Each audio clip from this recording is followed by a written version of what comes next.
Karena memanfaatkan aparat hukum sangat mungkin bisa terjadi, dan ini nggak pernah kita lakukan di zaman PSB. PSB memang yang tahap kedua 2 calon, tapi memang nggak ada yang berani, bahkan Demokrat pun nggak berani mencalonkan diri karena kalah. Dahlan Iskan mau melawan Pak Jokowi waktu itu kalah. Kalau sekarang misalkan yang disiapkan Puan Maharani, nggak kan semua orang berani melawan Puan Maharani, tapi kalau ditangkap-tangkapin pimpinan partainya diancam, nah itu yang nggak boleh yang itu yang nggak boleh. Jadi sebenarnya kalau PDIP menawarkan Puan Maharani, semuanya orang yang Oh iya, kalau PDIP menawarkan Puan Maharani, hanya satu yang bisa membuat Puan Maharani menang. Semua ditangkapin aja.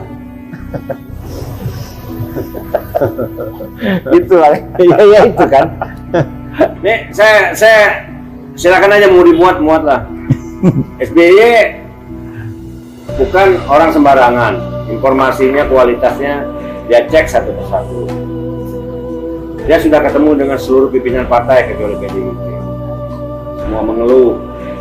Dia sudah mendengar langsung skenario dua pasar.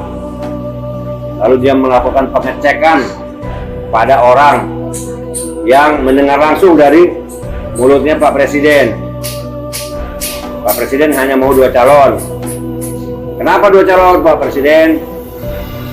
Kan ada Anies, ada Ganjar. Oh, Anies kan sebentar lagi masuk penjara.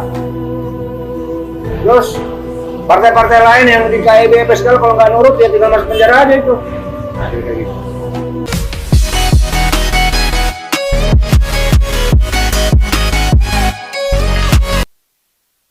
Industri hukum itu artinya hukum sebagai bahan mentah atau hukum sebagai hal yang sudah jadi diolah untuk dipermainkan. Itu namanya industri hukum.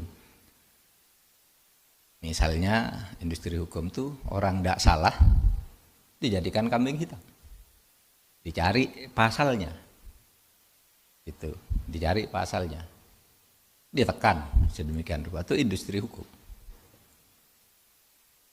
Atau orang salah dibebaskan, dicari pasalnya, ini pasalnya, kalau kamu mau, ini salah loh kamu, ini pasalnya begini, tapi kamu bisa saya bebaskan, ini alibi yang bisa dibuatkan oleh aparat penegak hukum, bebas, bayar dia. Itu industri hukum. Saya pernah bercerita dan diceritain oleh sahabat saya Jaya Suprana. Katanya dia didatangi dulu nih, sekarang dan tidak ada, ya jangan takut. Dulu zaman-zaman Orde Baru masih sangat mencengkram itu, dia didatangi oleh seseorang, Pak, mau ndak Bapak rumah yang di depan Bapak itu saya kasihkan kepada Bapak? Gimana caranya? Itu kan cuma dekat nempel ke kantor saya, tapi itu rumahnya dia. Kalau Bapak mau kita bisa buatkan hukumnya. Itu namanya industri hukum. Gimana caranya?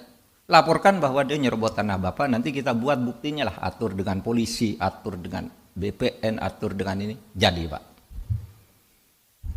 Itu industri hukum.